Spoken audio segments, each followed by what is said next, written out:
4 सप्टेंबरला सिंधुदुर्ग जिल्ह्याचे सुपुत्र आणि गेली अनेक वर्षे वकिली क्षेत्रात काम करत असलेले ॲडव्होकेट संग्राम देसाई यांची महाराष्ट्र आणि गोवा बार काउन्सिलच्या चेअरमनपदी निवड झाली। सिंधुदुर्ग जिल्ह्याला पहिल्यांदाच हा बहुमान मिळाला। मला वाटतं पूर्ण बार काउन्सिलचे सर 2.5 लाख मेंबर्स आहेत ना, आपले 2.5 लाख मेंबर्स आहेत। त्या 2.5 लाख मेंबर्समधून आपल्या जिल्ह्याच्या सुपुत्राला चेअरमन अध्यक्षपद मिळणं हे आपल्या सर्वांच्या दृष्टीने भूषणावह आहे आणि म्हणून जिल्ह्यातील सर्वांनी एकत्र येऊन ॲडव्होकेट संग्राम देसाई यांचा नागरी सत्कार दिनांक 6 ऑक्टोबर रविवार रोजी सायंकाळी ठीक 4 वाजता महालक्ष्मी हॉल येथे आयोजित केलेला आहे। विशेष म्हणजे याच्यात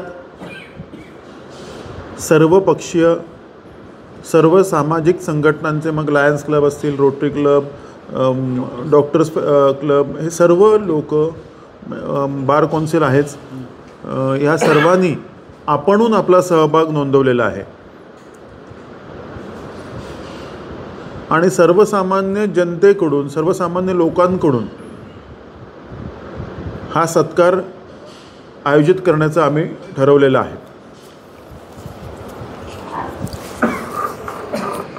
यांनी म्हटल्याप्रमाणे संग्राम देसाई आमच्या कुडाळ तालुका बांबेचे मेंबर,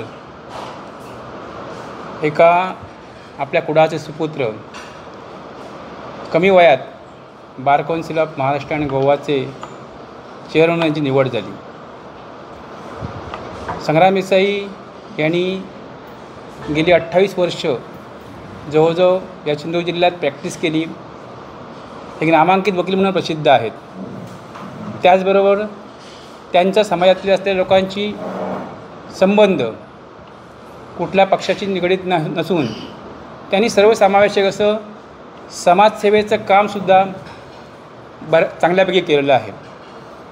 अशा परिस्थितीत सर्व जिल्ह्यातील लोकांची मागणीनुसार, सर्व पदाधिकारी, lions club, rotary club, doctors, या सगळ्या लोकांची मागणीनुसार की याचा नागरी सत्कार व्हावा अशी त्यांची इच्छा होती।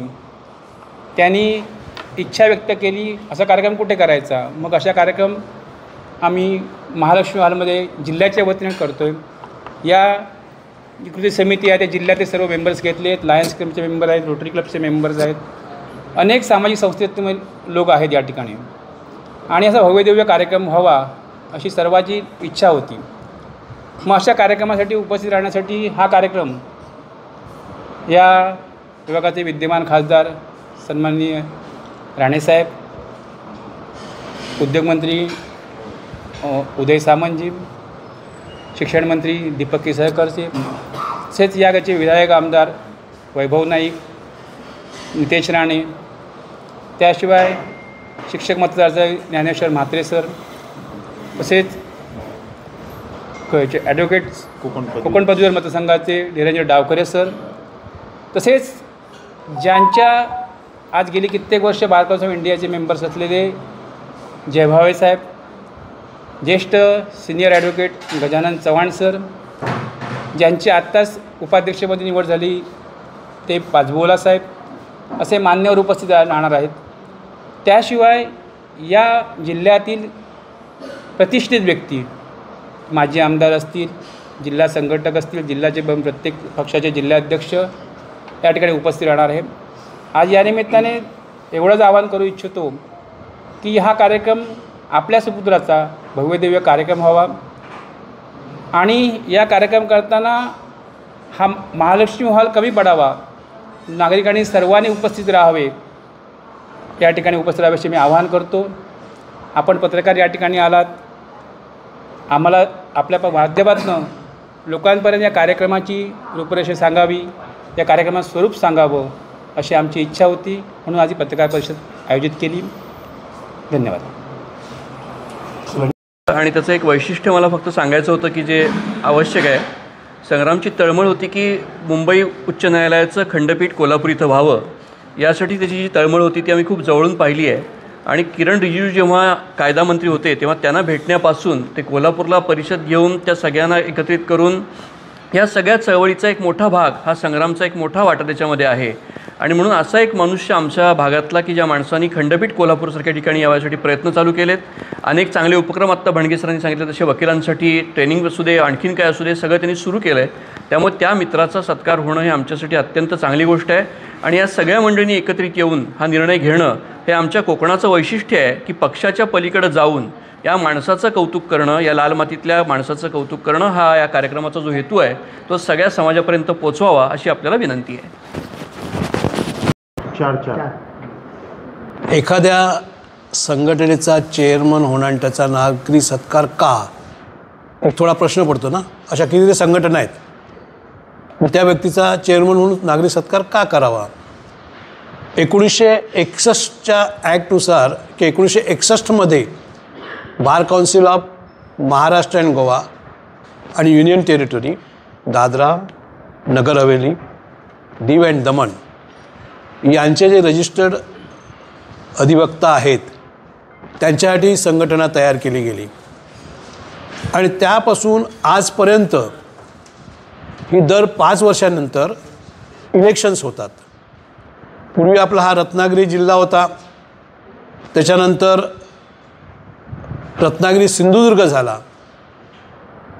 2.5 लाखामध्ये रत्नागिरी आणि सिंधुदुर्गाची जर स्ट्रेंथ जर का सगळ्या लोकांनी जरी आम्ही मतदान केलं तरी मॅक्झिमम 800, अगदी कोणी न वगळता 800 व्होट्स मिळू शकतात. मग अशा वेळी इतर जिल्ह्यातली इतर बारची मतं मिळणं ही कोकणच्या लोकांना साधी गोष्ट नव्हती.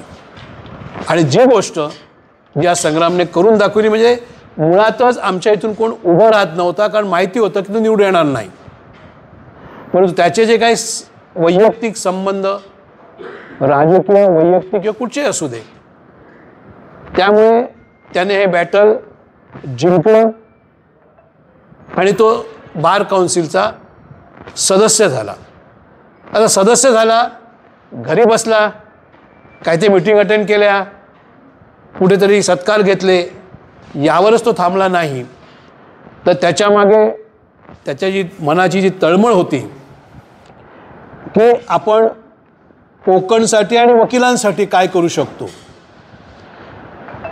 तसं पाहायला गेलं तर गेल्या कित्येक वर्षाचा बऱ्यापैकी फंड बार काउन्सिलकडे जमा होता, पण तो खर्च कधी कोणी करत नव्हतं. आले, गप बसले. खर्च म्हणजे उगाच करायचं असं नाही आहे. खर्च एवढ्यासाठी क्लेप किंवा इतर जे काही वकिलांसाठी म्हणून कार्यक्रम आहेत ते आमच्यापर्यंत कधी पोचलेच नाहीत. काही काही गावात ते गेलेच नाहीत. क्लेप या शब्दाचा अर्थ हा आमच्या इथल्या वकिलांना माहिती नव्हता. क्लेपमधून हा वकिलांसाठी असलेला कार्यक्रम, नवीन नवीन असलेले कायदे, नवीन नवीन असलेली सायटेशन्स आणि जे काही सिनियर वकील आहेत त्यांच्याकडचे अनुभव हे आम्हाला कधी मिळाले नव्हते. ते मात्र या संग्राममुळे आम्हाला मिळू शकले. कारण जवळजवळ आमचे 2 क्लेपचे कार्यक्रम इथे झालेत. आणखी एक होतील, कारण क्लेपचा कार्यक्रम घेणं ही साधी गोष्ट नाही. 61पासून बघा एकही कार्यक्रम झाला नाही, ना रत्नागिरीला ना सिंधुदुर्गामध्ये. परंतु यानंतर मात्र पुढची स्टेप्स होती 25 सदस्यांमधून चेअरमन म्हणून निवडून येणं. ही साधी गोष्ट नाही. 25 सदस्यामध्ये रत्नागिरी सिंधुदुर्गमधला एकही व्यक्ती नाही की ज्या काही वोट होऊ शकेल म्हणून. परंतु ज्या तऱ्हेने त्यांनी हे करून दाखवलं त्यामुळे हा सत्कार होणं योग्य वाटतं असं आम्हाला तर वाटतंच आहे, पण इतरांनाही वाटलं. आणि त्यातल्या त्यात अगदी शेवटची आताची एक गोष्ट सांगतो जी कधीच घडली गेली नाही 61पासून.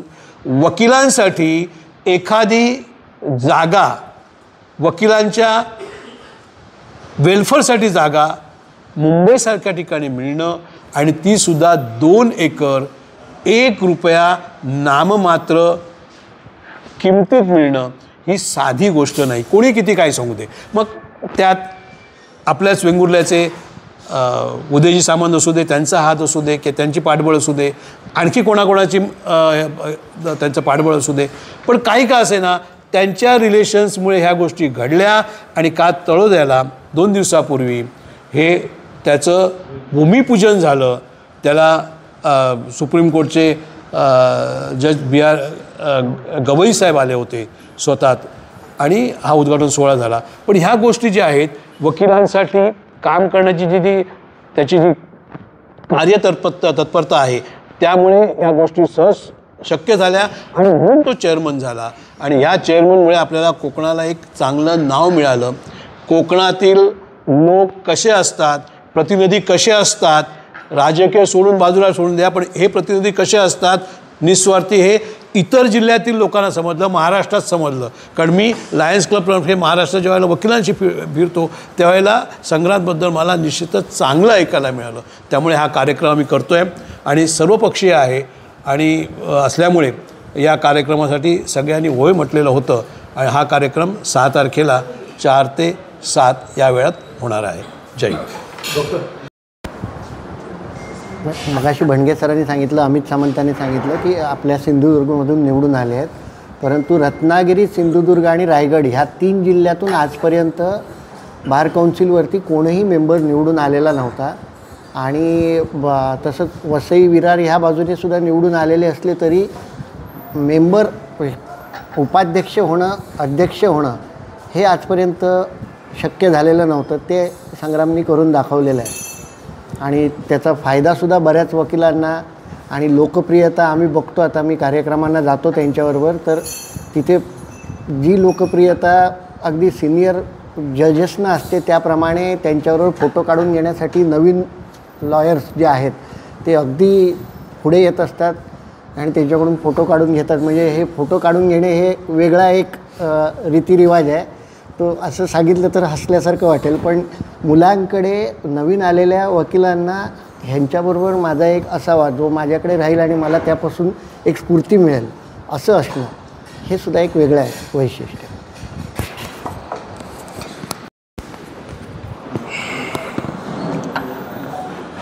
मागील 60 वर्षाच्या इतिहासात कोकणातनं पहिल्यांदाच बार काउन्सिलचा अध्यक्ष होतो आहे संग्राम.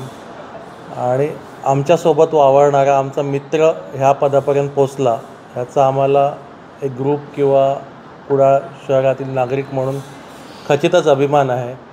आणि त्याचा सत्कार सोहळा व्हावा यासाठी आपण सगळ्यात एकत्र आलो होतो आणि तो मोठ्या प्रमाणात व्हावा, सगळ्या लोकांनी त्यात सामील व्हावं अशी आमची सगळ्यांचीच इच्छा आहे.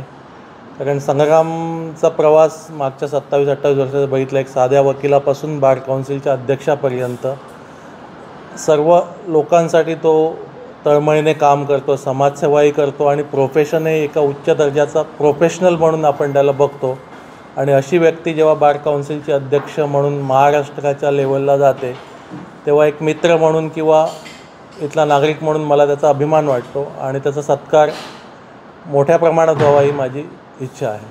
धन्यवाद.